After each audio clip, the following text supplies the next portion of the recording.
Thank you for those powerful words and invocation. In keeping with our cultural practice, we're about to start eating food. I'd like to ask that we allow all the elders to eat before anyone else.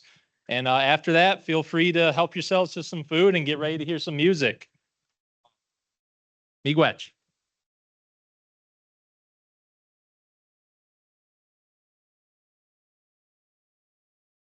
Food is in the back of the room as well, in the back corner there. There are drinks out in the cafe. They're just in the open coolers there. Feel free to help yourself to them wherever you want.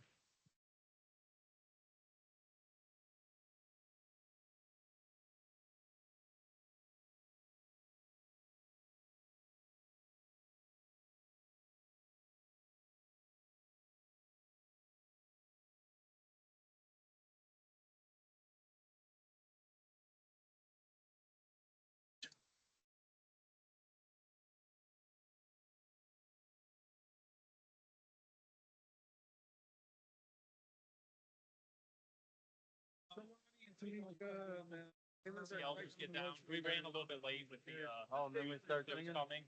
Yeah, but you guys will be first, and the Gaeilge band will be second. I'll introduce you guys.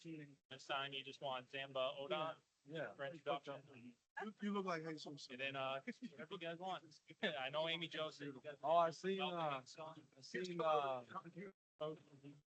out there. I'll go run out. and Noden's out there too. Okay, I'll go.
Bonjour, everyone. Feel free to get in line to get food. It's all open game for everyone now.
over here, the Potawatomi Pokagon Band drum. They're going to start off with a welcome song for everybody while you guys are getting food, and we'll slowly bring some dancers in so you guys can see our whole culture.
All right, Bonjour, everyone. Thank you for the wonderful welcoming song from Zamba Odon here. I think we're going to proceed into a grand entry ceremony. We're going to bring our dancers in, and once they come in and they do the round, I'd like to see any of our visiting indigenous relatives. If you guys want to get up while we do our intertribal song and dance with us, feel free. You don't need to have regalia, nothing like that at all. Just jump in if you feel like it. Is he? Okay, a couple more minutes. We're going to smudge our dancers real fast before they start this, and then we'll jump right into it.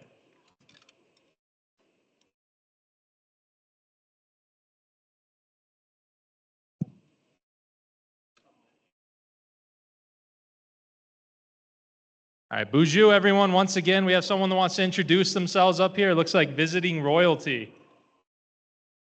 Tagote, she Jalen Tivana Francis Gonze, Yagungai Histin Ayashri, Dishchi Geslashana Paninchi, Shama Geshita, Gwendolyn Gilbert get Jason Francis Duganze, Shawoya get Shichu, Doris get Wesley Gilbert Jr. Duganze, Shanale get Shichine Pauline get Rick Green Duganze. Ikeko Nailin Ishri, Nikki Tidak Shitsagota, St. Charles Jewish Tut.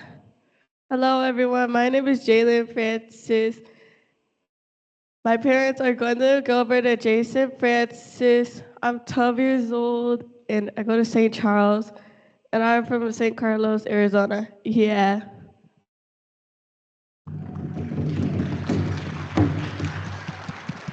How miigwech.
All right, bonjour, everyone. Looks like we're ready to roll now. So again, our drum is Zanba Odon, Ribbon Town, and we got some dancers coming in. They're going to do an entrance ceremony song for us, and then we're going to roll into the intertribal. And again, any of our relatives that feel like they want to join in and dance, feel free to, with you, whether you have regalia or not.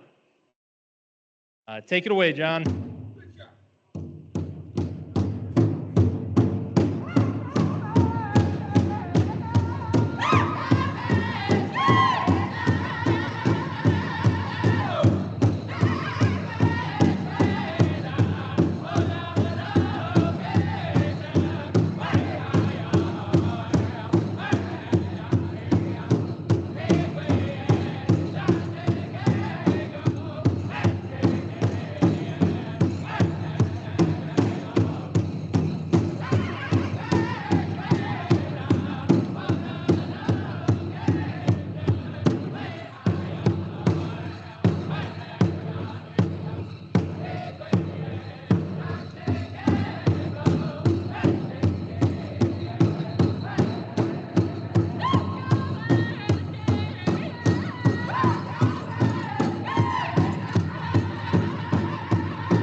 Miigwech, everyone. That was wonderful. Beautiful dancing and songs, drumming. I think we're going to jump into the intertribal now. Again, feel free to jump in if you guys want to dance with us.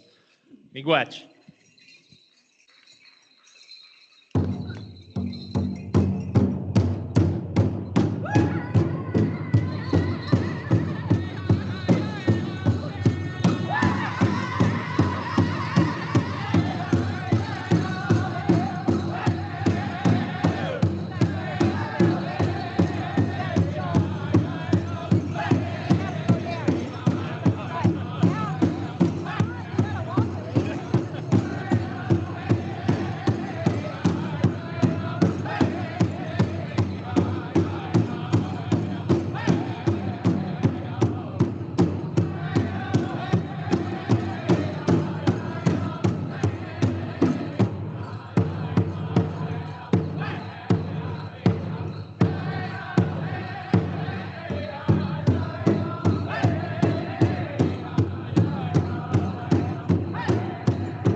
Miigwech again for Zanba Odon. Can we give him another round of applause?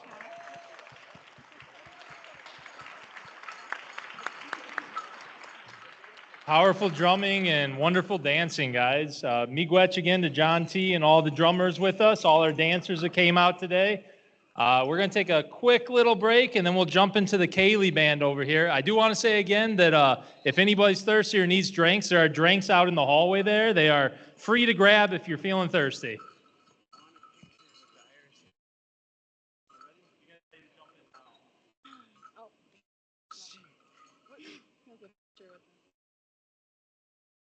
Yeah, let him talk. Do they talk Irish?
All right, bonjour, guys. It looks like we're going to jump into the Gaeilge band. We have Shannon from the Notre Dame Gaeilge band to say some words for us.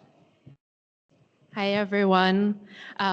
So this is the Notre Dame Gaeilge Band. We play traditional Irish music.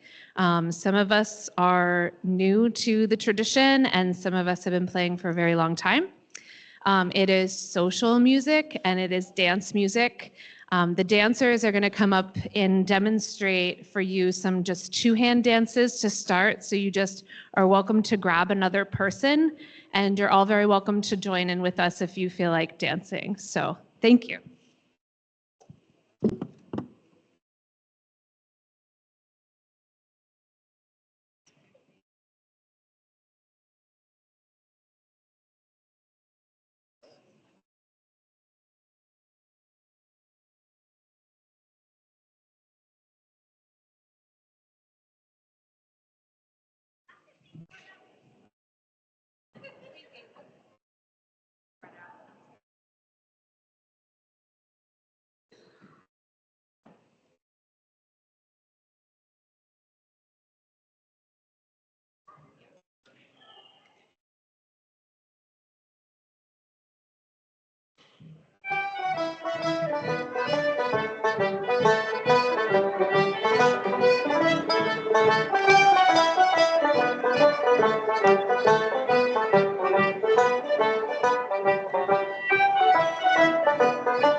So just to give a bit of context, every year there is Irish traditional music and dancing gathering and competitions at the Flaughciúil na Éireann. This year it will be in Wexford, so it moves around.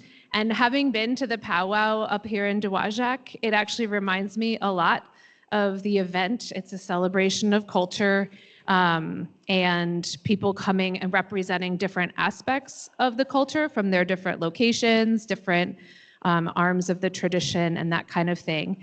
And there are dance and music competitions at this event as well. And we were fortunate enough to go last year and bring our American Irish flavor to the competition. So we're going to dance for you what we will be dancing at that competition this year. So please enjoy.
So another important part of Irish traditional culture, specifically in the Irish language community, is the singing tradition. There's a very, very old singing tradition, and we have brought Gwen here today to sing a song for you in the Irish language in the Seanos tradition. So please give her a warm welcome.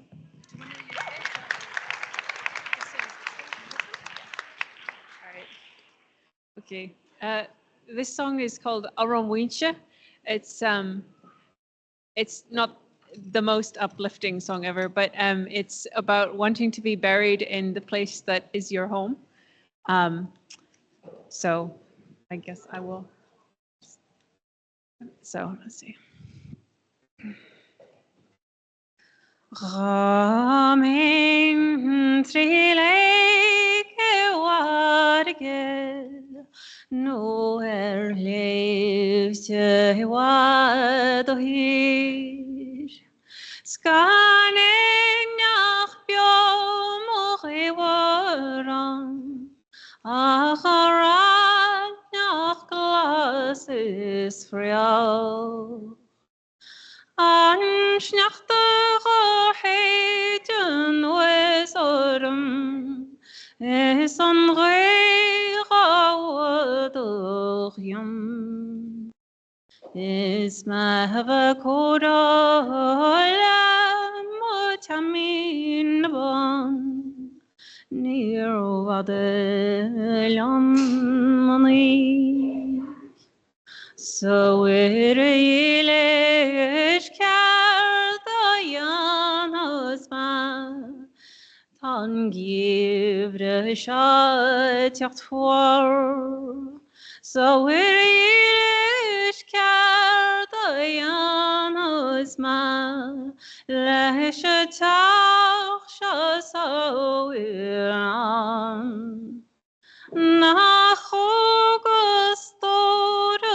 Dmeto lelin hoirvra noiravian san khocheshnum sjol skachtelor glas fos es gyare mach mochondrogum as fjörds gakjalm glor smatashan o heinem winesh fos birchidian taon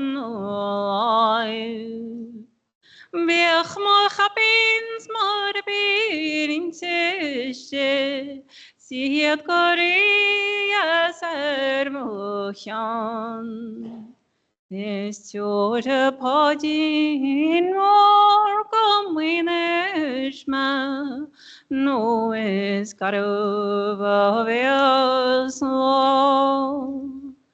is mata machon somalian anliche win shabos Nacht dorotisch griolma trichogos trio Vech pepuides fadoko is na kagon lisialon Is betror pano go leiftean Lamachina's kumquoy Is a galshiar harin shaganyaram Sanarek gairiar Na kergiliter kaloma Marniama tamuran Ach, the gwishir gomwineshma Tonight a gwiam harma go har This by side she not only snai oi sarmon.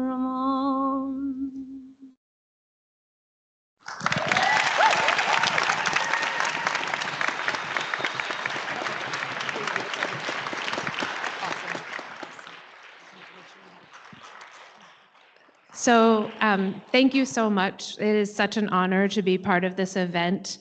We're supported by the Keonocton Institute, but it's so meaningful to be here up with all of you. And as a teacher and a tradition bearer and a longtime practitioner of traditional arts, it's such a meaningful moment to be able to have these students come and see all of these practices come together. So I can't express my gratitude enough on behalf of the band.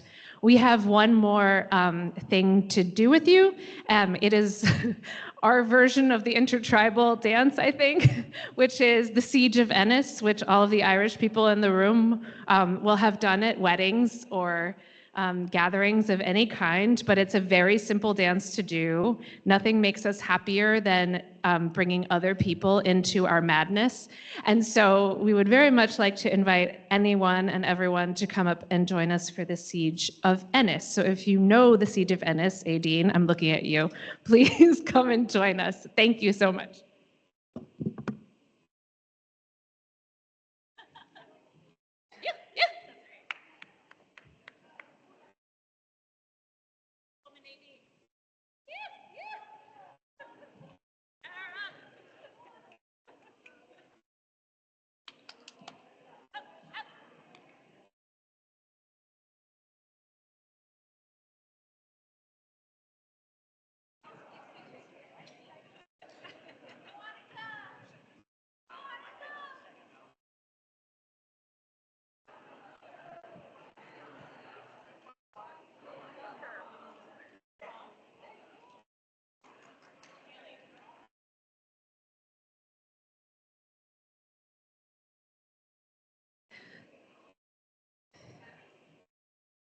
So I'm going to hand the mic over to Haley Brond, who's been new to traditional Irish dancing, but has stepped in and stepped up in the development of our community. So I'm going to have her teach you the Siege of Ennis. Big hand for Haley, please.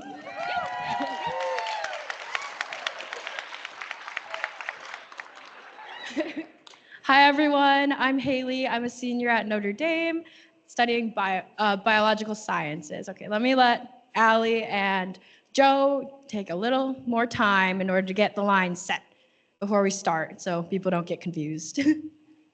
Okay. Let me know when you're ready. You got it? Perfect. Okay, so you can go there. You can go there. Okay, I'll take that. Okay, perfect. Okay, getting all these lines set.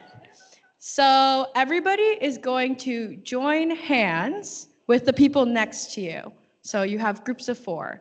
And then, so we're gonna start with what's called an advanced retire. So it's just like an in, 2, 3, in, 2, 3, out, 2, 3, out, 2, 3, and do that again. So we'll run that. So 5, 6, 7, 8. In, 2, 3, in, 2, 3, out, 2, 3, out, 2, 3, in, 2, 3, in, 2, 3, out, 2, 3, out, 2, 3.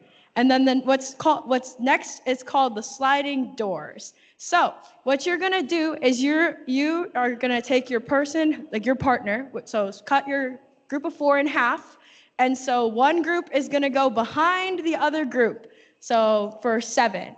So Carolina, and can this front line show what the sliding doors are? Come to this side over here so they can see, so everybody can see. So this is the sliding doors. If you're going to the right, you go behind. If you're going to the left, you go in front. So 5, 6, 7, 8. 1, 2, 3, 4, 5, 6, 7, in, 2, 3, in, 2, 3. 1, 2, 3, 4, 5, 6, 7, 1, 2, 3, 1, 2, 3. Do you want to all try that? Perfect. Let's all try that. So let's start from the beginning. So the advanced retire, then sliding doors, okay? So 5, 6, 7, 8. In, 2, 3, in, 2, 3, back 2, 3, back 2, 3, in, 2, 3, into 3, back to 3, back to 3. 1, 2, 3, 4, 5, 6, 7. 1, 2, 3, 1, 2, 3. 1, 2, 3, 4, 5, 6, 7. 1, 2, 3, 1, 2, 3. Okay, and then after that, you swing. So the people on, the way we do it might be a little bit different, but the outside people, so everybody on the outside, you swing with the person across from you, and the 4 people in the middle, you get to wheel. So you do a right hand wheel and then a left hand wheel. So for right hand for 4 and then left hand for 4. Got it? Do you want to try that? Let's just try the swinging and wheel. So, and then you can swing however you want to swing. You do Gaeilge hold, waltz position, elbow, anything. So let's just try the wheel and the swing. So 5, 6, 7, 8. 1, 2, 3, 2, 2, 3, 3, 2, 3, 4, 2, 3, 5, 2, 3, 6, 2, 3, 7, 2, 3, 8, 2, 3. Let's go. That was good. Okay. So then now that you're back in position, you're going to do another advanced retire. So and then after that, the people walking towards the band, you're going to raise your arms, and the people going to the doors, you're going to go underneath in between the arms. So let's try the advanced retire and then the pass through. So we got 5, 6, 7, 8. Advance, advance, retire, retire, over or under, and now you have new people. How do we feel? Do we want to put all of that together? Let's try it all together, and then so go back to your original positions. We'll try it all together, and then we'll do it with music. Okay.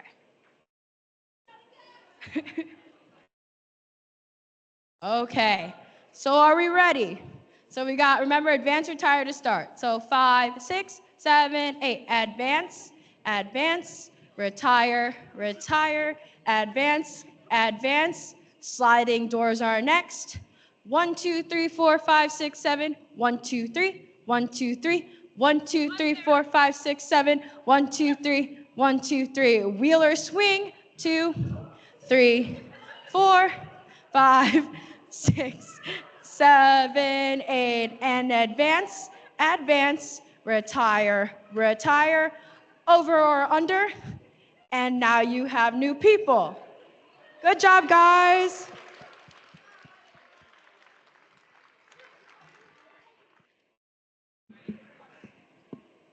If you want to go back to your original positions just to start so it's less confusing, feel free.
All right, Boujou, can we give another round of applause for them, guys? Miigwech Gaeilge Band. Thank you guys very much for coming out and working with us. That was beautiful music, and I'm glad to have been a part of it. We're going to take a quick break right now, maybe 10, 15 minutes, go to the bathroom, get drinks. There is plenty of extra food. If anybody else is hungry still, go and grab it, and then we're going to pivot into our panelist talk. So, miigwech, everyone.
Todachini Nishle, Nahale do Bilagana, Bashans Chiklasche, Dashasche, Bilagana Dashanale, at Oge Dene Astan Nishle. Thank you everyone for being here. I am a senior at the University of Notre Dame. I'm Navajo from Phoenix. And I'm here just to make a little announcement. So we're actually hosting the Native American Student Association. We're hosting a 5K on April 26th. It's going to be 9 a.m. to 1 p.m. And we're raising awareness and fundraising for the missing and murdered Indigenous women's epidemic, something near and dear to all of our hearts. And so we're just asking if you guys are interested, you can come out, you can walk the 5K. It's going to be around our campus, or you can shop Native vendors. If there are any Native vendors in the house, food, jewelry, art, I see some, we would love to have you. We'd be setting up probably an hour, so maybe 8 a.m. to 1 p.m. But yeah, no vendor fee. So if there are any jewelry makers, art, food, we'd love for you to have you there. But yeah, we're just trying to raise awareness for our missing and murdered.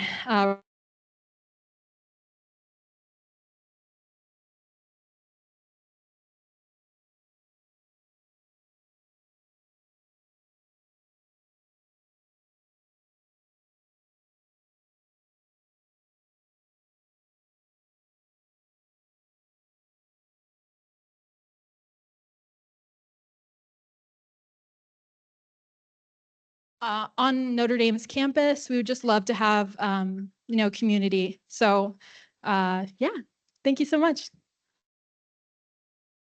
Thank you. Oh my gosh. Miigwech for that.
Bonjour, everyone. Just wanted to do a quick announcement. There are to-go containers over at the catering if anybody wants to take food to go with them.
spin of it.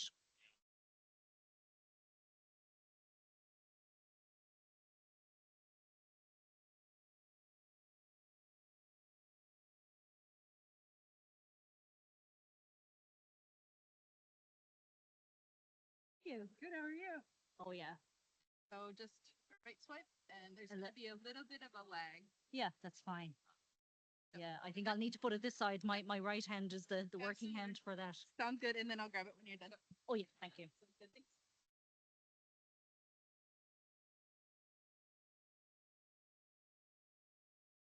To swing into the next part of the event, we have a wonderful panel full of presenters for you guys tonight. We got 3 people that traveled all the way from Ireland to come talk to you about language revitalization efforts, as well as our own hometown revitalization. We're already running behind, so go ahead and take it away if you're ready. Okay, thank you. Thanks. Are we? Yeah, we're on. Thank you very much. And we're having a wonderful time so far. It was a long journey, but well worth every minute of it. So thank you for the warm, colourful, musical welcome. In Ireland, when we speak at events like this, we normally speak first and then dance. So this is a new method of doing things. So I just want to give an overview about language revitalisation in the Gaeltacht and focus on some contemporary events and some efforts that have been ongoing. So it's just an overview, a general gist of what's happening. So the idea of reviving the Irish language, of course, is not a new one in the history of language revival movements or in the modern history of the language itself.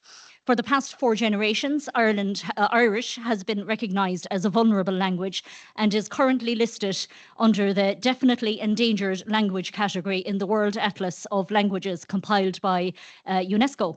I note that Potawatomi features in the critically endangered category, so we have work ahead, both communities. The demise of the Irish language on a nationwide basis, I'm just going to do 100 years of history in 2 minutes here. So it's associated for the most part with the 19th century. Native speakers of Irish were among the demographic most affected by the Great Famine of the 1840s, resulting in the death of approximately 1 million people and the chain immigration of over another million. Also in the 19th century, in 1831, we saw the establishment of the national school system, which omitted the Irish language from its syllabus until it was introduced as a school subject with the establishment of the newly formed state in 1922. So for nearly a century, therefore, the teaching and promulgation of the English language was one of the tenets on which the provision of formal education was based. The association then between literacy and the English language delayed the development of a practice of reading Irish as a vernacular outside of the education system, the consequences of which are to be felt to this day.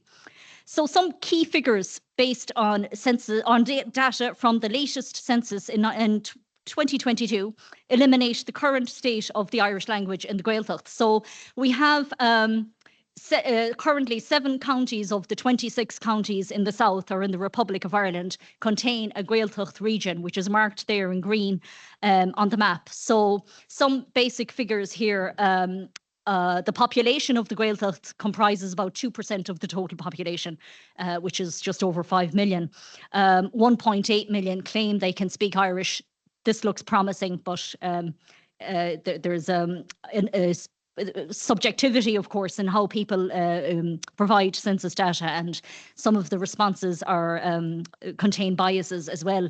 So 624 speak Irish within and outside of the education system, and maybe the next statistic is possibly the most accurate, that 72,000 daily speakers speak Irish outside of the education system. So this would suggest voluntary use. A glance at status planning with regard to the language would appear to place the Irish language in a favourable position. Irish is, after all, the first official language of Ireland, but its status is manifested more through the visual presence of the language or textual forms of the language in public life, as opposed to the spoken form. So signage on government buildings, policy documents, acts of parliament, government stationery, nationwide road signage in the display there, and many public sector institutions, they would display signage bilingually. So while status planning can affect positive change in the fate of a language, in the case of Irish, the symbolic use of the language has often overshadowed its practical use. And despite its favourable status, state planning with regard to the promotion of Irish has often failed to meet the linguistic needs of those who use it as a vernacular in the Gaeltacht area. Ireland's Official Languages Act of 2003 guarantees a broader range of rights to citizens who wish to engage in Irish with government bodies, and an Office of Language Commissioner was established to monitor compliance of state bodies with this legislation. The recognition of Irish as an official working language of the European Union since 2007 has bolstered the professional Irish language sector with the recruitment and training of people tasked with the work of translating official documents relating to the European institutions into Irish. While the visual and textual presence of the language is necessary, I suppose in its crudest form, writing or print is but a set of recognisable symbols from the alphabet, and it's a less social method of communicating and processing information than live speech, a corporeal bodily function and motor skill in which the speaker receives continuous feedback. The vitality of a language, after all, is based on or measured by the number of people who speak it. Therefore, it's imperative that the oral presence of the language is prioritised in any effort to promote its vitality. Historically, in the Gaeltacht, Irish was the language of hearth and home, and families were the most influential tradition bearers in terms of passing the language to the next generation. Therefore, traditionally, public discourse outside of the home and interaction with public institutions such as the health system or the judicial system demanded a knowledge of English. While the use of Irish, or at least an awareness of the right to use Irish in one's interaction with public bodies, has increased, Irish has also become professionalised. That is to say, an Irish language sector or industry exists, resulting in a small cohort of language users who now speak Irish on a professional basis, only to revert to English in private communication in the home. This shift in the use of Irish between the public and private spheres is just subtle at the moment. However, the promotion of the language, both within the home, is necessary to maintain a critical mass of speakers. So what does revival or re-vernacularisation look like then? Well, the focus on community, referenced in the title of this evening's event, is particularly pertinent to the development of Irish. Much of the progress made with the aim of sustaining the Irish language has arisen on local and regional grounds by the people of the Gaeltacht themselves, and often people from outside the Gaeltacht who have come to reside in the area. So the Gaeltacht civil rights movement, for example, developed towards the end of the 1960s with the aim of improving economic opportunities and social and language rights of the people of the Gaeltacht. Two significant developments arose from that movement. First of all, an Irish language radio station developed or established in 1972, which first and foremost validated the status of Irish as a living language in the Gaeltacht. The station broadcasts on a national and now today on an international basis, and so it is instrumental in exposing a wider audience to Irish. Irish language broadcasting also had a positive effect on the development and evolution of the language itself, with the introduction of a newer language register and style of speaking, as well as newly coined words and phrases. In addition to this, the radio station of the Gaeltacht helped to introduce various Gaeltacht populations to each other, and in turn to unite the Irish-speaking community as a whole, because if you look at the map again, all the different areas are spread throughout the West Coast for the most part. So it's not just one large area. So this also has implications for revitalisation. The establishment of a regional governing authority called the Gaeltacht Authority was another initiative to develop on foot of the civil rights movement. The Gaeltacht Authority is responsible for the economic, social and cultural development of the Gaeltacht, which manifests itself in the promotion of local industries such as fish processing, aquaculture, renewable energy, tourism and communications and digital media projects. As a government authority, This body has access to European Union funding schemes, for example, the LEADER scheme, which is dedicated to the development of rural communities across the European Union. However, the concept of rurality itself, some people feel, is under threat as only limited investment has been made by the government to develop the infrastructure needed to sustain rural populations, regardless of language. So, for example, a transport network providing easy access to these regions, economic models and initiatives traditionally associated with urban areas such as industrial estates, factories, niche businesses to generate employment, and substantial investment in the hospitality industry with a view to creating employment and to promoting tourism. One economic initiative directly related to the promotion of the language is the phenomenon of Irish language summer colleges in the Gaeltacht, which they offer language programs throughout the summer months, which serve to immerse children between the ages of 13 and 17 from outside the Gaeltacht in the language through daily structured classes, outdoor sporting activities, and participation in the performing arts, such as traditional forms of dance and music. The students reside in private houses with a Gaeltacht family where they receive full room and board. The Irish college experience is a rite of passage for many youngsters and a lucrative industry in the Gaeltacht for course providers and for host families in the first instance, but also they benefit the hospitality and local retail industry and transport services. Indeed, the temporary population growth and general activity and industriousness brought about in the Gaeltacht by the summer colleges is symbolic of a flourishing rural speech community and an economic and social model to be aspired to on a more permanent basis. In light of the emphasis placed on Irish in the school curriculum, where Gaeltacht children receive most of their education from the age of 5 until 18 through the medium of Irish, one could surmise that a significant part of the language revival effort is being placed on the shoulders of the young. There is indeed an emergent body of research dedicated to assessing the contribution of children and adults to the revival of Irish. Outside of the education system also, the role of the younger generation in language maintenance is strongly acknowledged. For example, as just one example, a Gaeltacht Parents Association hosts a variety of events to normalise Irish as the home language and the language of early socialisation, beginning with antenatal classes in Irish, for example, toddlers groups, drama workshops, cookery demonstrations, makeup classes for teenagers, etc. One of the challenges faced by families who wish to raise their children in Irish is the issue of language competence in the parents themselves. In some instances in the Gaeltacht of, we'll say, two-parent families, where one of the parents doesn't speak Irish, this can be challenging. The other parent is solely responsible for ensuring that the children are exposed to Irish as a language of reception in the home.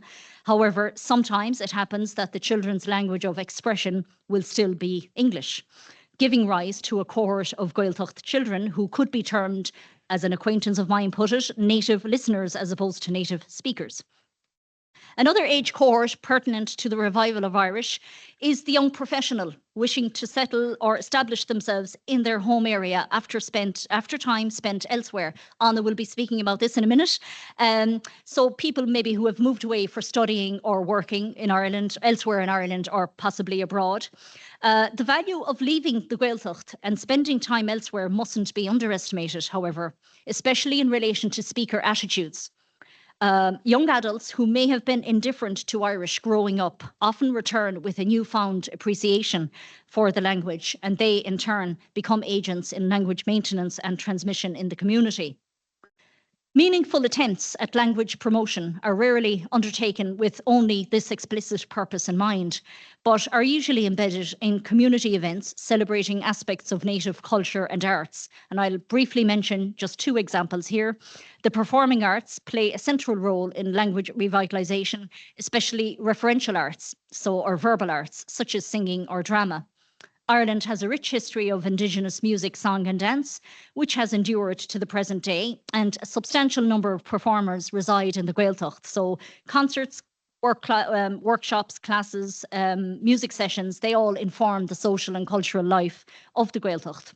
In addition to being socially meaningful, the public performance of the arts through the medium of Irish plays a part in the negotiation of identity and serves as an affirmation of the uniqueness of a particular community. The majority of arts festivals in the Gaeltacht area take place through the medium of Irish, and they do benefit from state funding.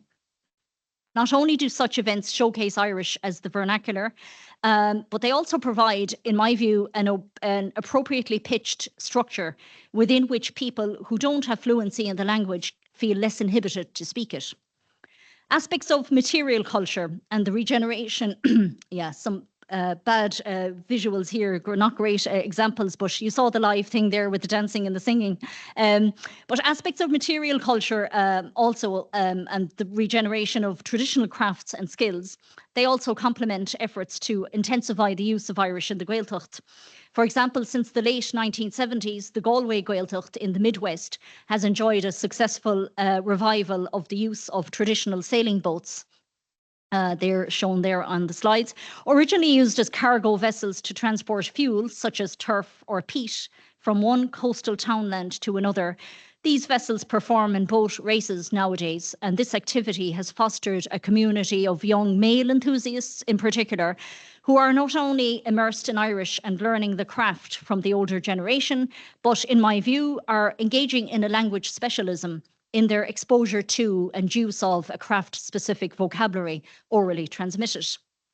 By way of concluding, one final aspect of the language revival in the Gaeltacht I'd like to draw attention to is the official language planning process, which is topical, to say the least, generating a lot of discussion at the moment. The aforementioned Gaeltacht Authority is the body responsible for approving and monitoring language plans in Gaeltacht areas.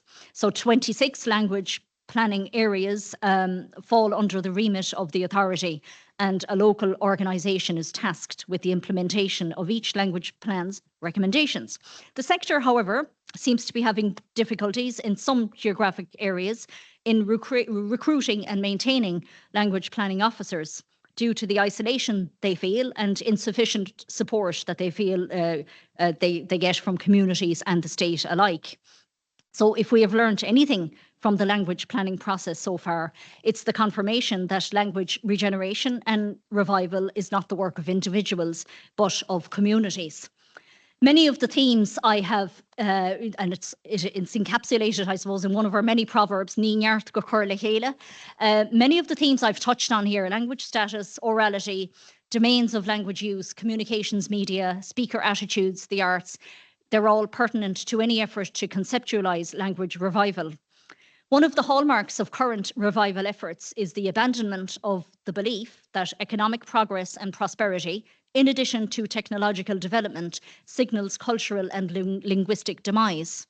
On the contrary, if Irish is to be viewed, or any language is to be viewed as possessing the capability of regeneration and development, the speech community on which the language relies must also be sustained and supported. And I'll leave it at that for now. Thank you.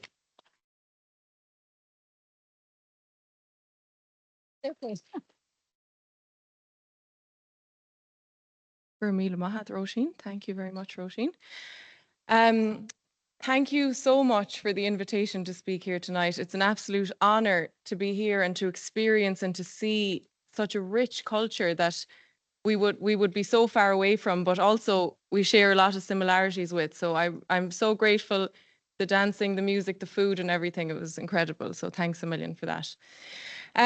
Okay, so I'll introduce myself first. So my name is Anna Nivrenan. So maybe looking at that, it mightn't look like that's what it sounds like, but it is. My first name is Anna. And I was born and raised in the Connemara Gaeltacht in County Galway. So as Roisin mentioned the Gaeltacht there a few times, a Gaeltacht is the Irish-speaking region. Okay, so there's a few different ones. I'm the eldest of 7 children, and we were all raised with the Irish language as our first language. We did all of our schooling, our sport, church, music, everything as Gaeilge. And as Gaeilge means through the medium of Irish, which is our native tongue. So we did that up as far as university level. I then qualified as a physiotherapist in Limerick University and went travelling and working abroad. So just as Roisin mentioned there, it is quite a common thing to do. And I suppose I was working abroad for 5 years. And while I was away, I saved up a bit of money with the intention of coming home and buying a house or building a house in my local area, somewhere near my parents' house. And I suppose My dream was that my future children could grow up around their grandparents and could learn the language from that older generation that has an even richer kind of a Gaeilge, a richer language than, you know, it's richer the more you go back into the generations, I suppose. So yeah, that was my dream. But on returning home almost 2 years ago now, I was shocked to find that I couldn't find anywhere to buy and to build. And also even to find somewhere to rent in the meantime was pretty much impossible. And to be honest, I felt very unwelcome coming home to my own area because, you know, I had to move back in with my parents, you know, nearly 30 years old. And for me, that was a hard thing to do after being gone for so long. So I'll come back to my story in a minute, but I suppose tourism has become very popular in Connemara, which, you know, there's benefits to tourism, of course, but the houses on the private market are being bought as investment properties for short-term rentals or Airbnbs. A lot of the Gaeltachts are in beautiful areas, coastal, places where no one wanted to live 20 years ago because there was terrible land, but they're beautiful and scenic now, and a lot of people want to retire there and have holiday homes there. So this leaves very few properties on the market for long-term lets, and short-term rentals are much more lucrative. So you'd understand why people want to put things on Airbnb. Houses on the private market are getting snatched up by investors, and locals are being outbid by the houses or for the houses every single time. So it's hard to keep up with these investors as a local person on a regular salary. The other huge issue in Connemara is how difficult it is to get planning permission to build a house in the area, even on people's own family land. So family land that they've had for generations and generations and generations, they're being denied to put even a simple little house on that land.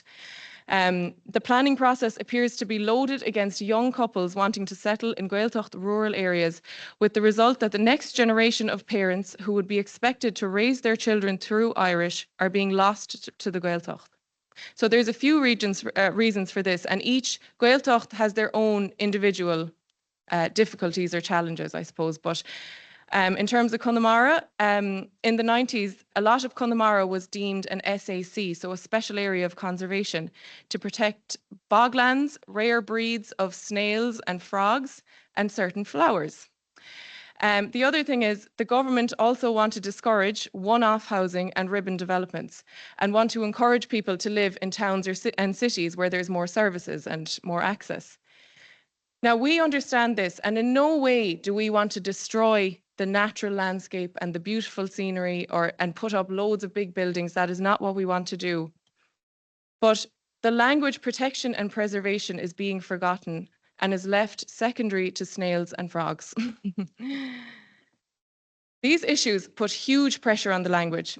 When young couples, people in their late 20s and 30s, can't find a house to buy or build in their local areas or in any part of the Gaeltacht at all. We're depending on this generation of people to have children of their own that they can raise as Gaeilge through Irish, which will ensure the survival of the language and also keep the communities going. Schools are closing due to a lack of students coming in, as their parents are being pushed into the cities. When a lot of houses are left empty in the off-season, it's difficult for services to remain open when the place is nearly deserted for most of the year. For Irish to survive as a living community language in the area, there is a critical mass of Irish speakers needed in the community. Without that critical mass, it's only a matter of time before the community ceases to be Irish speaking. So back to my story. I was getting very concerned about the future or the fate of our language. Ireland has always had a culture of emigration, as Roisin again mentioned, and the majority of my friends have left the country for a few years. They like to get a break from the rain and get a bit of sunshine before they settle down.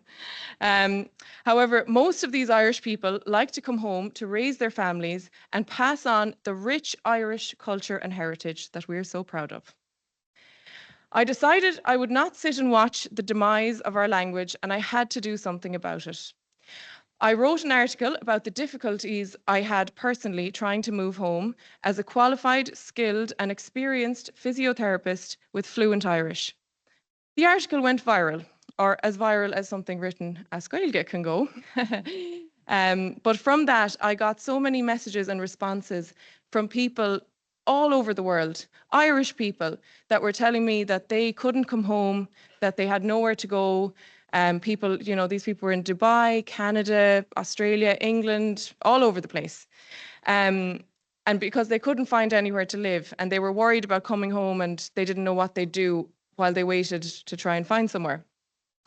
So when I saw the amount of people with the same struggles as myself, I decided to start the campaign Bánu in November 2023. So Bánu is the name of the campaign, and it has a few meanings. So it means deserted, desolate, uninhabited, depopulated, unoccupied, and pillage. So they're all very depressing things, but it also has a positive meaning as well. So Bánu an lei means the dawn of the day, which gives a hopeful spin on things as well. So that's why I liked that, that name.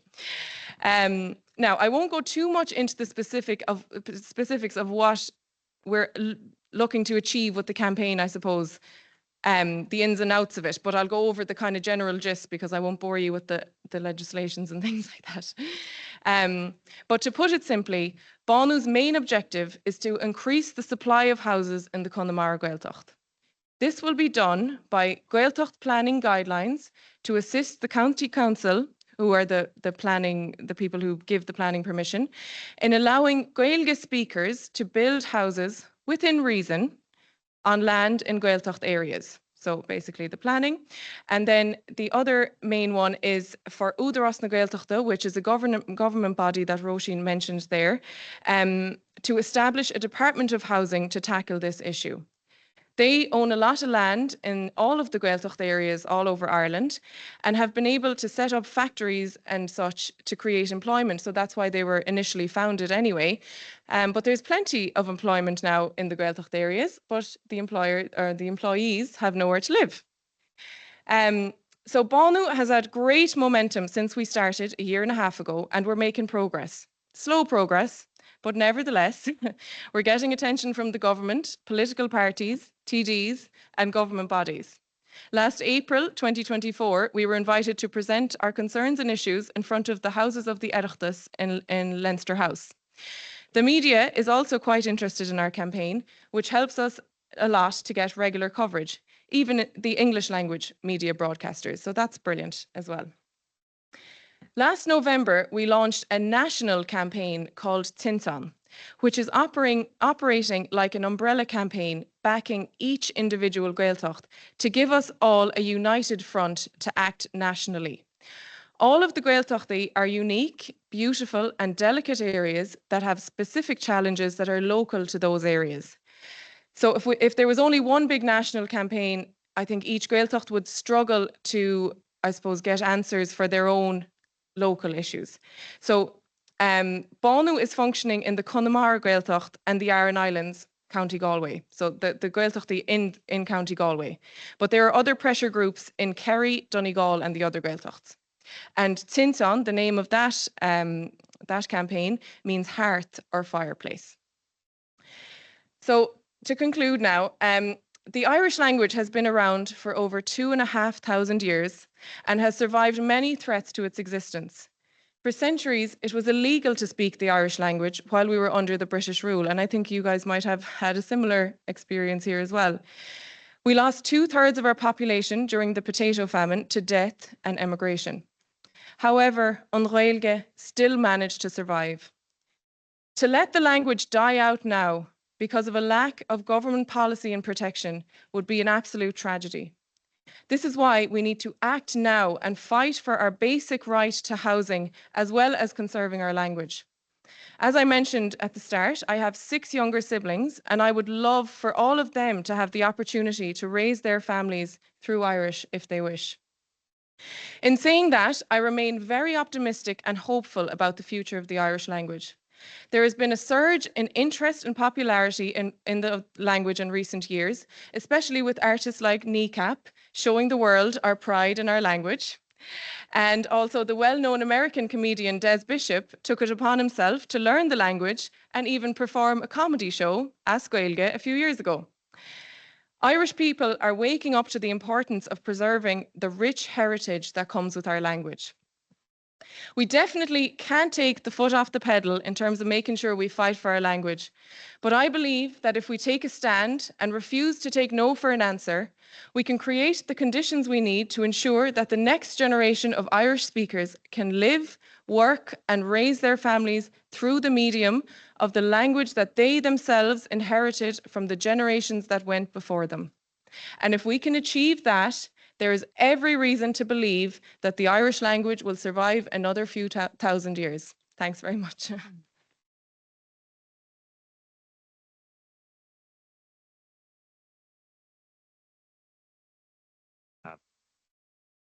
Jeeve, I just want to echo what the speakers before me have said and say a sincere thanks for the welcome and for the beautiful music and dance earlier and just the conversations we've had with people. It's been lovely. And like people have said, we have a lot in common. You've all been very patient with us, and I promise I only have 12 pages or so. No, just a few very short things.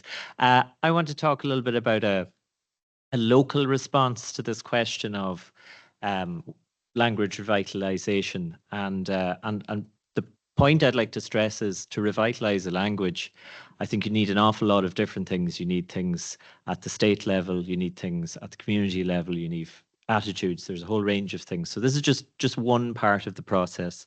I work with an organization in another Gaeltacht region in the northwest of Ireland called Gaeilge, and we're sort of tackling the question in our area from the perspective of a social enterprise, and trying to, this kind of complements a wee bit what Anna was saying there, trying to take something that can be potentially harmful to the language, like tourism, because tourism, especially when it happens at a large scale, often promotes the use of the majority language. If the majority of people that are going to come to your area are speaking English or some other majority language, the incentive is going to be there for people to need that language, to use that language. So the question is, how do you kind of turn it on its head and use it to your advantage? So Gaeilge, where I work, we're essentially a language school. We teach our own language, Gaeilge, the Irish language, to adults. And it started off, I've been involved in one shape or another for about 20 years, but we celebrated our 40th birthday last year. And it started off very much focusing on Irish people, because as has been referred to, Irish people, many of them learn the language in school, but don't necessarily leave the school system as confident speakers. But thankfully, quite a lot of people later in life decide that they missed out, or that they want to learn, or they want to reclaim their own language. So the idea was to provide a forum for them to do that, but in an informal sense. So we sort of straddle two areas, because we're on the one hand, an education provider, but we work very much in the area of tourism. So what we do, what we sell, what we provide are learning holidays. So people can come and do straight up language courses, or people can learn the language in a variety of other ways by doing things like hill walking, environmental courses, archaeology, things like that, where they learn maybe something else relevant to the culture, music, but it sort of puts them in contact with the language, and it's a nice, not too scary way of doing it. And as I mentioned, that kind of contact with tourism can be good or bad. It can have negative impacts in terms of the accommodation in an area. It can have, as I mentioned there, it can incentivize people to use the majority language. And what you always have to be wary of too is that kind of commodification of your culture. We have this phrase in Irish, the cúpla focal, that sometimes just knowing a few words is great, and it's sort of like the language as decoration. So you don't, in a way, you want to help people engage with it on a slightly deeper kind of level. So for us, that's very much the challenge. The area we're in, historically speaking, if you go back 100 years, would have been a very strong Gaeltacht area and had that language shift that's been spoken about before. And if you get to the 1960s, not only the language was under threat, but this ever-present threat of emigration had a serious negative impact on the area. And a sort of a significant figure in the history of this area was actually a Catholic priest who came to the area. His name was Father James McDyer. And he saw this as a massive social challenge. And he decided he wanted to help people out, but he was very much focused on the basics of life, the employment, housing, things like this. It's interesting listening to Anna there. He started community schemes where local people voluntarily built houses with community labour, and then he wrote to emigrants in London and said, come here, I have work, I have houses and jewels. So he did that, and he explicitly said that to him the language wasn't important in that process, because he said the first thing, there's no point thinking about the language until you look after people's basic needs, rightly or wrongly, I don't know. But Gaeilge is a sort of I always say a second generation Father McDyer project, because it came along about 20 years later and saw this opportunity to help people with the language. And but we work on, like I say, a social enterprise model. So we're a business. We have to survive in the commercial world, but we are not for profit, and everything we do is going back into our efforts to promote the language in the community. And like I said, it's about incentives. The idea of having an organization like ours is that by making the language the focus of the tourism, you attract people with that interest in the language. And so now, and it started off small, but nowadays, maybe 2,000 people come from a year. I think we had 30 countries last year. About 60% of the people come from the island of Ireland. But beyond that, an awful lot of people from North America, an awful lot of people from all parts of the world. So you have these people coming into the area and they want to learn the language. They don't want to speak English, even if they're still learners. So there's an incentive there already, and they're staying in our accommodation, they're eating in the restaurants in the area, they're going to the pubs, they're doing all that. So there's straight away, there's an economic incentive for people to help people out with that. There's a social incentive. It's really changes people's minds. They go, why do all these people want to take a flight across the world and come here to a remote corner of the island and learn it? Yeah. For the younger people, it can be great, all these good-looking people coming from abroad, and suddenly there's another incentive to speak their language. So that can be good. But it's a question of status. It raises the status of the language in the community, and it gives people these other incentives. And that generates economic activity, that generates social activity, and that gives us leverage then to do other things. So when people come visit us in the summer, they see the courses, they see the people coming from all around, and it's busy and active, and that's great. And that, if that was the only thing we did, it would be good. But what that enables us to do then is for the rest of the year, offer classes for local people. At reasonable rates. Over the years, we've had an awful lot of employment schemes to do with traditional crafts, traditional arts in the area.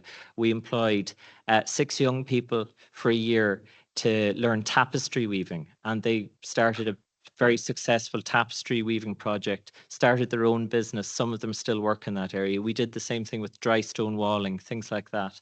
So this gives us the space to do these things, and it creates a social space in the community where people can use the language. So as I say, it's very much that idea of turning things on their head. Nowadays, as I say, about 2,000 people, and this is all relative, okay, because minority language is such an open-ended term. You know, you can have a minority language with 10 speakers, you can have a minority language with 5 million speakers. It depends where you are. So for us, we're happy with what we've done in that you have happy enough, but there's always more to do. Are in a position now where you've maybe 2,000 people coming in for a year, but every one of those is coming for 7 nights or more. So tourism bodies, state bodies aren't really that impressed when they hear 2,000 people. But then we go, well, that 2,000 people actually translates to 15,000 bed nights in a year. It's the idea and it's sustainable tourism. You have people coming with an actual interest in the culture, with an actual interest in learning the language. They come, they park their car, they don't need to use it for 7 days. So all this talk about slow language tourism, is engaging tourism, and you can really use it to your benefit.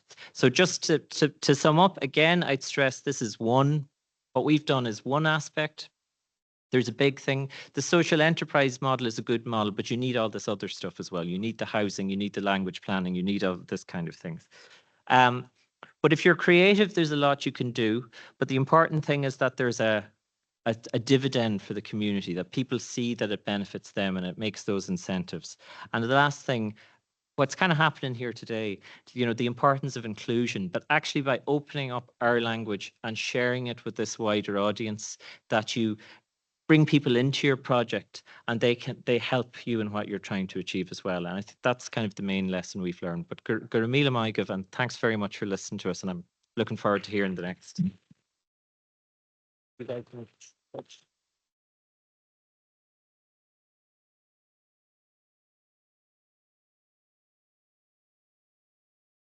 Bonjour. Midjoin Indigenous cause needs a Kyle Malak and all Dodem. Pawating and Dodge Bia, Mina, we as G Edge Diane Gom. Begegnen Yak in the Bend Aguis, Bodwéwadmimwen, Ojibwe, Odawa, Miami, Anma, Jagnashi, Mina, Wem to Goji and Dao. Geknomaget, Angezjan, the Mikcha, we showed up Begegnen Yak. Wabjojan kaze o Dakweom, Nish Dansananak and Disamin, Nanakiba Mina Matea Jen Kaz week. Nimina Wemkomikwe Gij Nashka Gomenji Wishkosnak. A window can no mark order Nishna Bamwen. Geek no Magunanak or Bamwa Dukbin, Wabmigo, Okma Kwebin, Minajibaske, Ajanishna Bamyak. So I said hello. No.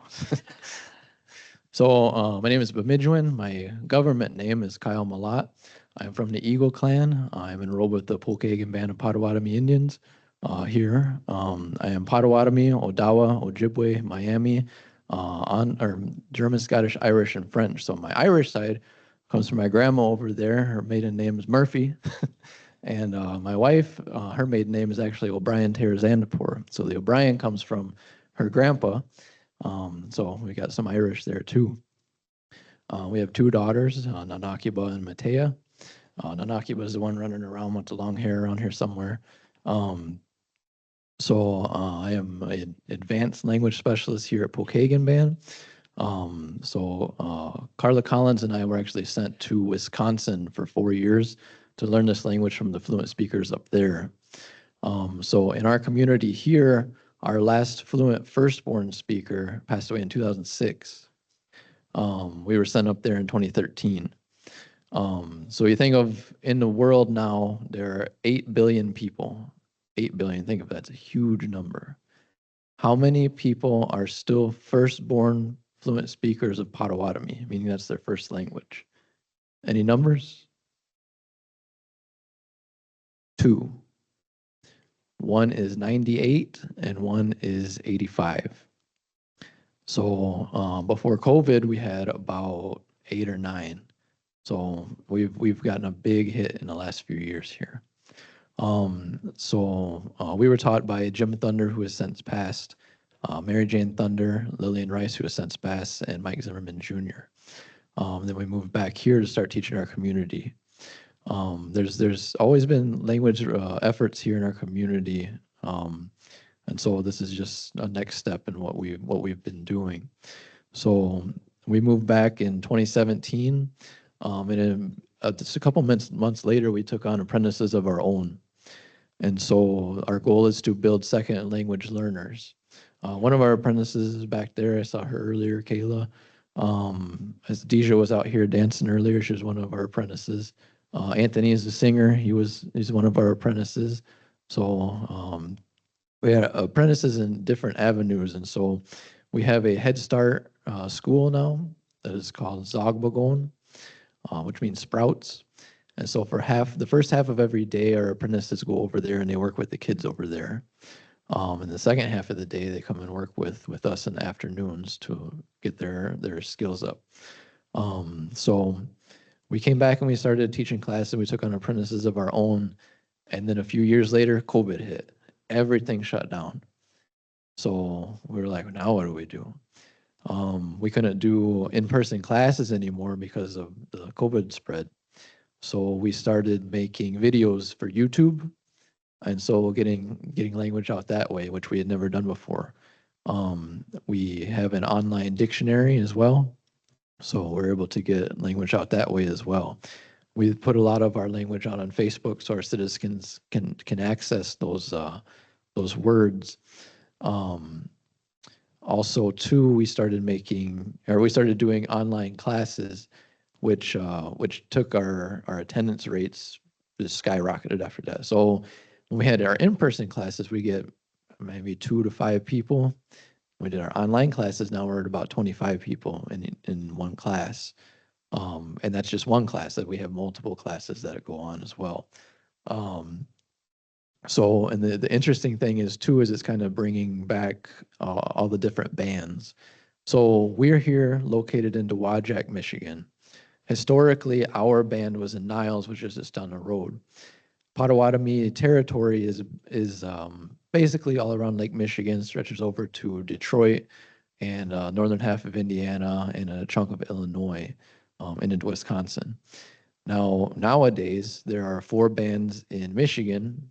I don't know how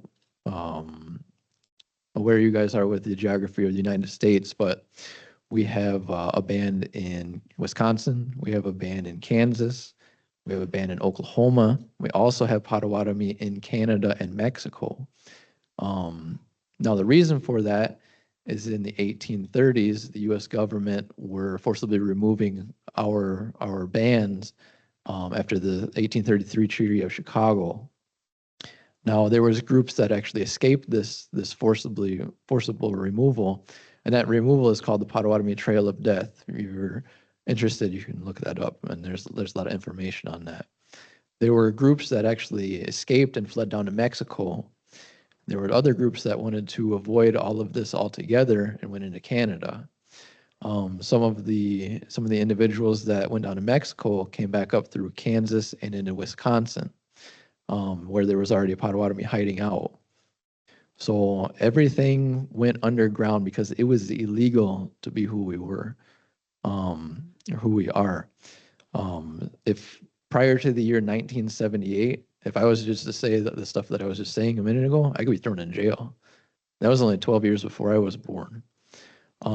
So the U.S. government has had a lot of, I'm not even go into that right now, but yeah. So because of that and other things, that's why we only have 2 fluent firstborn speakers. Our goal is to build second language speakers.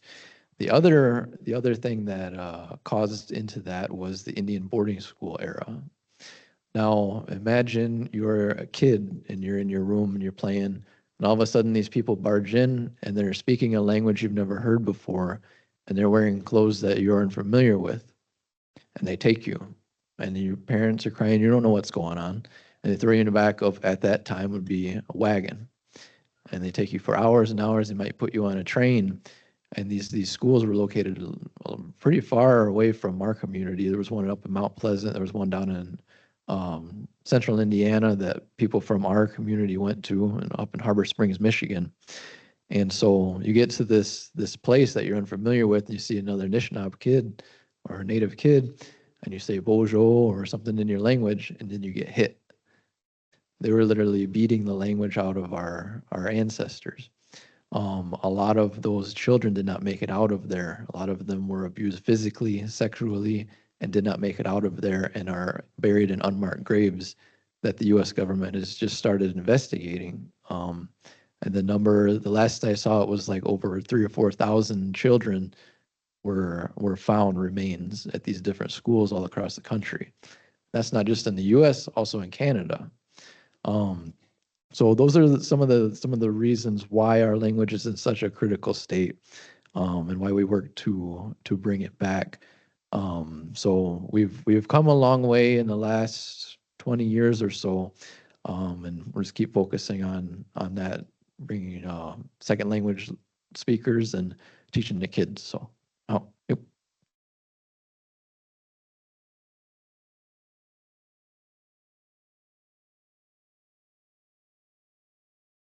Bonjour. Um, my name's Kevin Doherty. My English name is Kevin Patrick Doherty. I introduced myself earlier today. I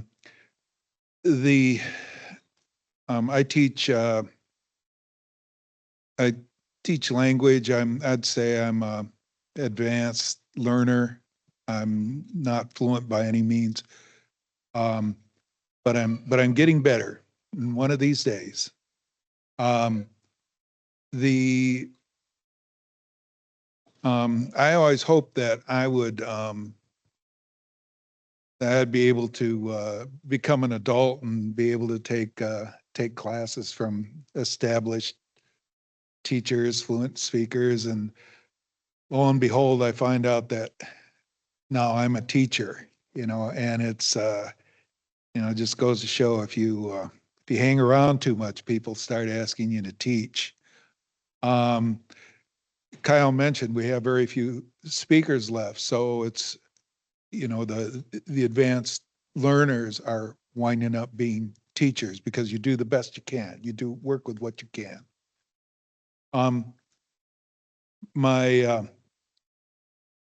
My grandparents were my Anishinaabe grandparents. My mom's parents were both fluent, and they would speak, and I would hear the language, and I just loved the sound of it. It just sounded really good to me, and so I always knew it was there. My mother could understand the language, but she didn't speak. She was reluctant to speak that way.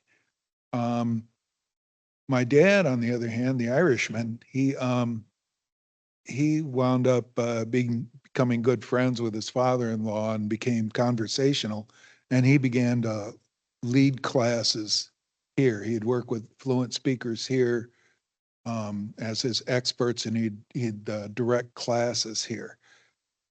And coming up in the 1980s, the band began a big effort for federal recognition. Kyle mentioned the removal period, the Treaty of Chicago in 1833. The Pokagon Band people here, through making a connection with the Catholic Church and through our leader at the time, Leopold Pokagon, holding the line on not letting people drink alcohol at the treaty signings, we were able to negotiate a rider into that treaty that Pokagon Band people could remain in the Great Lakes. So that treaty was signed, but then the United States government promptly began to ignore us and began to deny that we existed. So we had a long battle to restore that sovereignty, that nation-to-nation status that tribes have with the United States government. In the 1980s, there was a big rebirth within the tribe for culture, for language, for governmental assertion.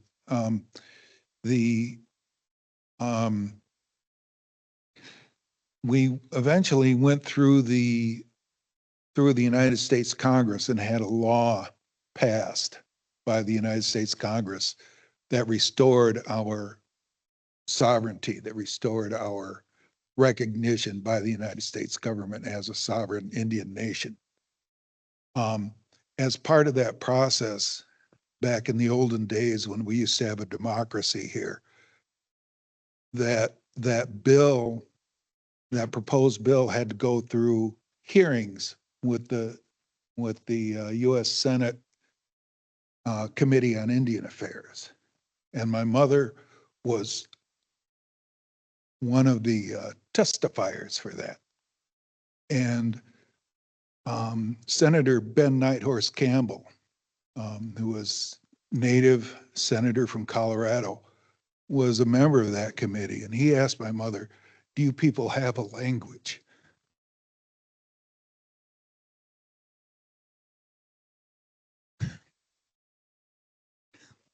sorry, gets me every time. She was able to say, yes, we have classes.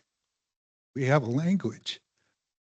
And Nighthorse Campbell said to her, they have a language. They're working to keep it alive. They are a tribe.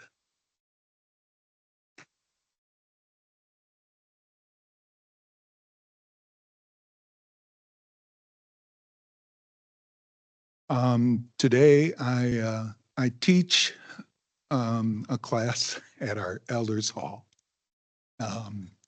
mostly for our elders, but for anyone else who drops in, and that's a hoot.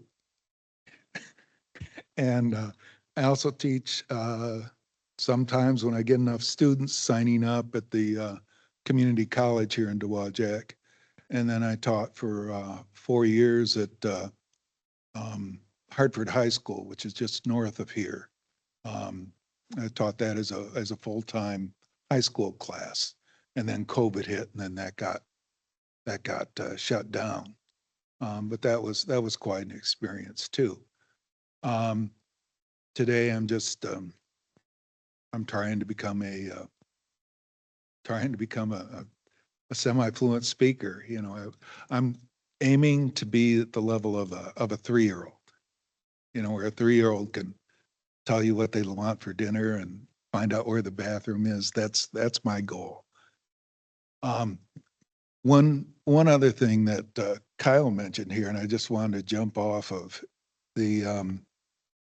He mentioned how we have Potawatomi people in Canada and in Mexico, as well as all over the United States.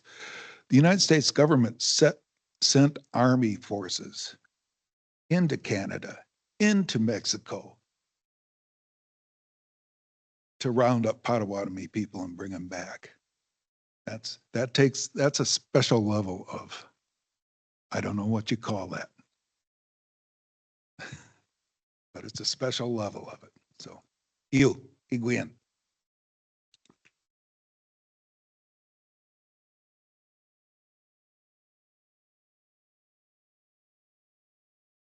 Bojojayak, Squadjiguak, Indigenous Cause, Mina Rhonda Purcell, Indigenous Cause, Jiguandodam, Bodwéwadmimwen Dao, Padingandomadeo, Nagnish Kumbisakandojpia, Madawana Dayan, Director of Bodwéwadmimwen and Gizyan. So Bojo, my birth certificate name is Rhonda Purcell. I come from the Thunderbird clan. And I am the director of Bodwéwadmimwen, which means the place where they speak Potawatomi or Bodwéwadmi. The director title, you know, holds a certain leadership connotation to it, but I see myself as more of a support role to, you know, my relatives here who carry out this work, you know, on a day-to-day basis, and they're out on the front lines, you know, helping to extend our sound to the people who are willing to come to the table and try to learn. So I'll speak to my role as a support leader or as a support person and where we at in our initiatives today. And we classify that as normalization, documentation, and revitalization. So those are some terms that we had heard when we took a work trip to Hawaii to learn from our relatives across the big water in terms of what they did to reclaim and revitalize their language. And you, if you work in this field, you know the trials and tribulations that they face with the government as well, and how the big strides that they've made with their community. So we learned that normalization is a key part of this process of, you know, reclaiming our sound, and that normalization comes from, you know, advertising the written word and the spoken word wherever you can put it. So we started, you know, working with our communications department. Our fellow director Amy is over there to put it in headlines and on flyers, and we put it in our emails. There's on our voice system, when you call, you get the automated person. They say Bojo and Miigwech, and just we're putting it everywhere. And that started to cause a lot of questions in the community. What is this? can't even read the newsletter because there's this language, because our community extends past this land right here. Right? We have citizenship in Washington and Florida and Texas and Maine. You know, we're dispersed. We have this diaspora of citizenship all across the continental US, North America, Canada. And so that is our way to, you know, throw this net out, to acknowledge to our citizenship who have a right to access this language that this is our language, this is our sound. And we want you to ask questions. We want you to call us and ask, you know, what does this translate to? That's how we normalize the language. Conservation is us, you know, getting our hands on anything that has been written or recorded from decades ago, and putting that in a safe space so that, you know, it's there when it is needed in the future. We are conserving, you know, handwritten documents presently. You know, our apprentices, you know, one of their requirements is to keep a running journal of everything that's shared with them. So, and then we back that up, we save that. We are conserving language through technology. We have a Mango languages course. Huge shout out to Mango. When we were looking for a language app developer to work with us, we couldn't get anybody to respond to us because language apps are a moneymaker, right? Duolingo, Rosetta, they wouldn't touch us because we don't have the audience that would have generated the revenue to make it worth working with us. They wouldn't even give us an email back.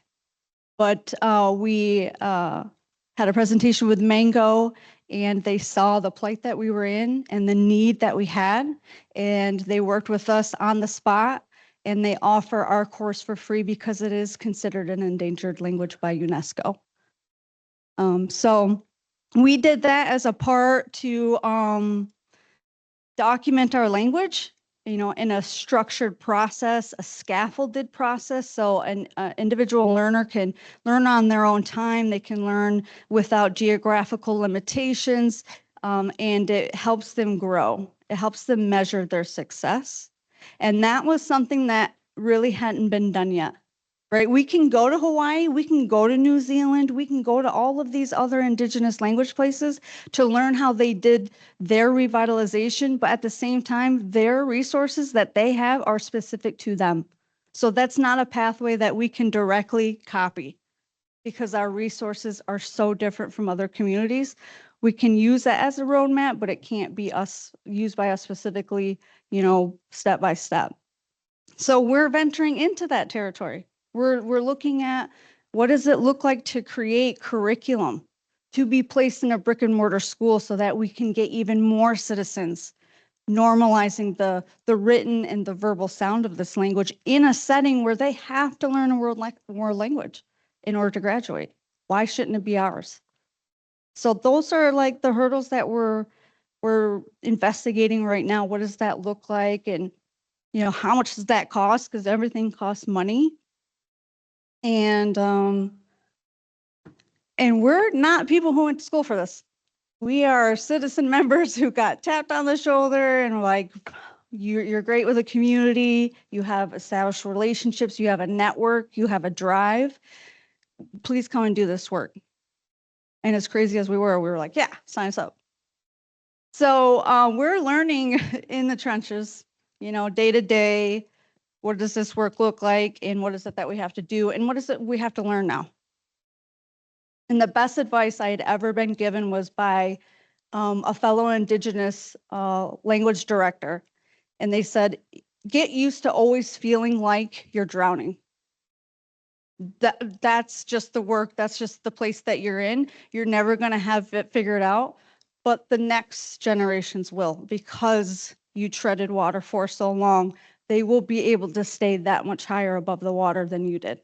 And that's what keeps me going. It's knowing through normalization, conservation, and documentation, we are setting a bundle up for the future generation to have and even push this work even further than what we could do. Good.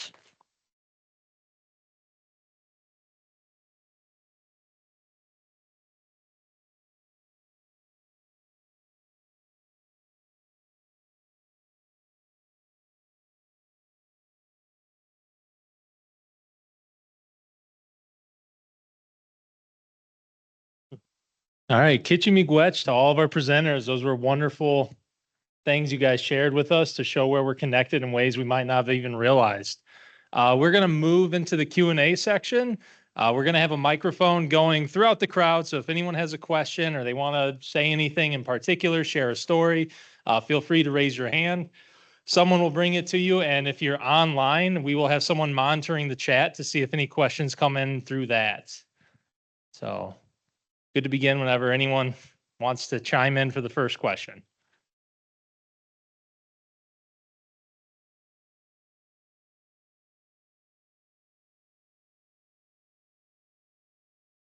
Don't be shy.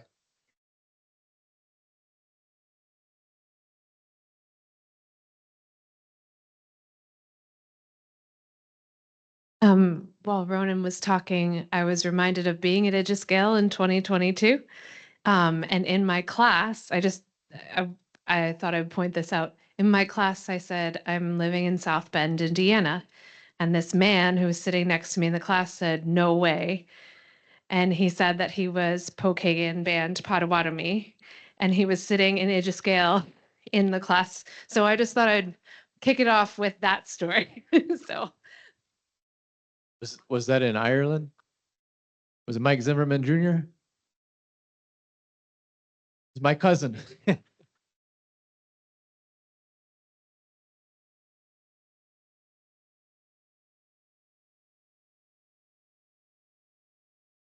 else got a cousin? Come on.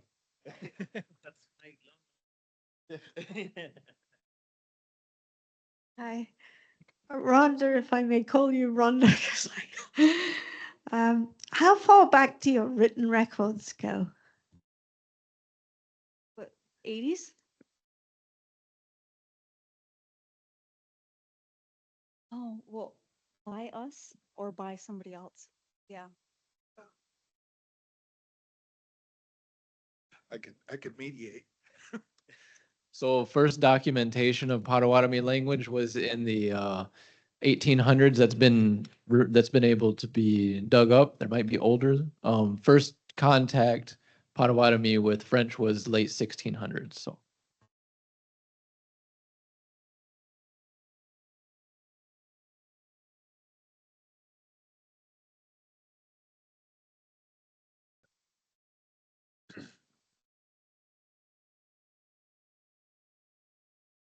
Was that? Yeah, that old handwriting, usually like a dictionary. We see a lot of those that show up in museums. But we started documenting in the 80s, and there was actually a textbook that was put together by Billy Daniels of Forest County, and him and his sister. And so there was different documentation of in the 80s, but that's kind of when it all started, I'd say. Yeah, Potawatomi is actually a very poorly documented language. We're cousins. See like that. We're cousins to the Ojibwe people, and there's tons of materials about Ojibwe. We're cousins to the Miami people. There's tons of stuff about the Miami. There's very small amount of written material on Potawatomi. On a related note, audio recordings of corpus.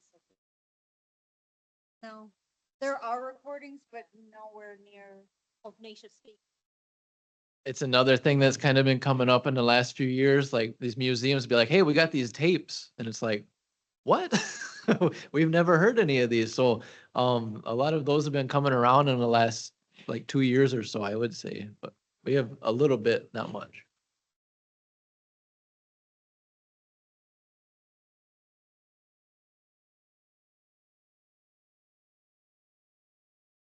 So the writing system that we use now has only been around since 2012.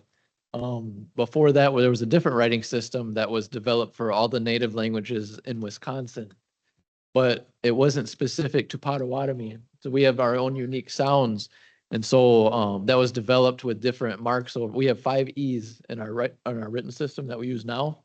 And that's to show that if something has this E marked this way, it's pronounced that way. So if you're unfamiliar with it, you can take a kind of a key and be able to pronounce everything there. We also had enough fluent speakers. I'd say we started consciously working on this in the 1980s, and there was enough I don't know what do you call it, continued memory, that we have a pretty good handle on what it's supposed to sound like. And I suppose in Ireland, in the different Gaeltachts, we'd have different accents or different dialects of the same language. Would you have a similar thing within the Potawatomi, or would it be different tribes that would have? Yeah, so even within Potawatomi, we have many different dialects. Today, it's primarily two. You have northern and southern, and it's usually there's just a different sound. But if you go back, every village spoke a little bit differently. So when I mentioned we were taught by Jim Thunder and Mary Jane Thunder, they're brother and sister, but they speak differently because of their parents. So Jim actually went to a sanatorium because he had tuberculosis and he was there for 7 years. He was there with his dad, and Mary Jane was back home in Crandon, Wisconsin with the mom. So they learn from their parents and then they have a little bit different dialect from themselves. So I had a question for both sides of the table, two different questions. The first one somewhat got asked about dialects, but I guess my question for the Potawatomi is there widespread geographical interest in learning the language, or is that more centered here and not in your sort of remote populations around North America or the United States? Yeah, Kyle actually has some really consistent students that are spread out west that are really picking up this language. And with the help of our Mango Languages course, they're able to hear that first sound without being introduced to Carla and Kyle yet. And so they're coming to their classes with a really solid sound just via technology. So, that's that way we infiltrate, those minds of, interested learners is you just put out their language just enough to make them, interested, and then they'll, anybody who wants to will find a way. And that's usually when they come to us and ask about classes. Thank you. And I think maybe the internet during COVID might have been to your benefit because you get a wider, scope of audience. And then for the Irish contingent, I have a question. It might be a little political, but I'll shoot anyway. When it comes to having a centralized planning board for the future of your language and reconciling that with potential unification, what type of plans are in place for the preservation of the language, given the fact that unification might bring about challenges to keep requiring it as a college entry exam and something that's implemented throughout potentially a united state, all the counties together? That's a brilliant question. And I suppose you're talking about the unification of Northern and the Republic of Ireland, are you? Yes. Yeah, that is actually a huge concern at the moment. And it's actually questions that Irish people themselves were raising during the elections when one of the political parties was suggesting the unification. So we don't know, because that is a concern, I suppose, especially for Gaeilge speakers, is how do you bring it into the schooling system when it's already in the schooling system in the Republic, it's mandatory, everyone learns Irish. But in Northern Ireland, they don't do it at all, or it's optional. So yeah, how do you kind of get people halfway through their schooling to then start doing exams on a regulated level with the rest of the country that have been doing it all along? So great question though. Thank you very much. Both sides, appreciate it.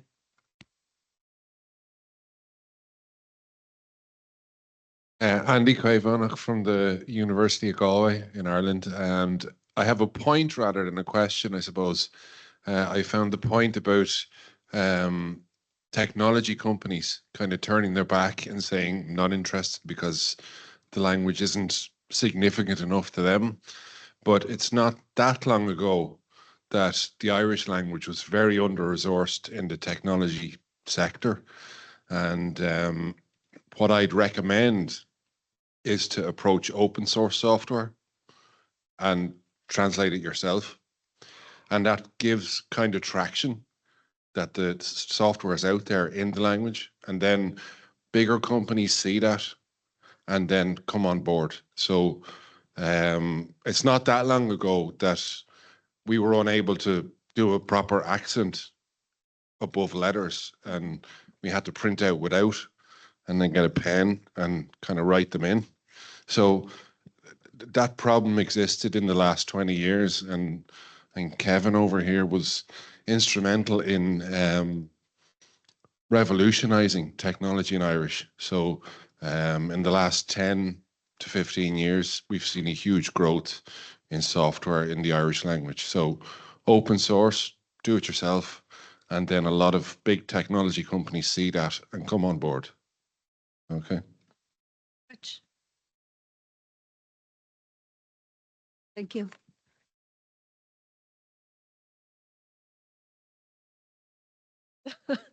So, in the Potawatomi language, it's sometimes very difficult to give an accurate translation because you lose a lot of the meaning behind the word. Like you can't translate some of those meanings into English and capture the essence of what it really means. Is that something that is similar in translating your language to the English language? Do you lose that essence or that deeper meaning? Yes, I suppose it's common to all languages in one sense. And even the concept of translation, I suppose the source language is always going to be secondary to the target language is nearly always going to be secondary to the source language. So I prefer to use an English version and an Irish version as opposed to a translation of the English version, because sometimes it's a secondary endeavor. It's just an add-on. So I think it's something that's common to all translation coupled languages, we'll say. So yes, you can lose some of the essence, but you can gain things also in translation. So but a lot of the translation work that's being done in Irish, it's not literary translation, it's government documents, acts of parliament, that kind of thing that nobody reads in English or in Irish. So it's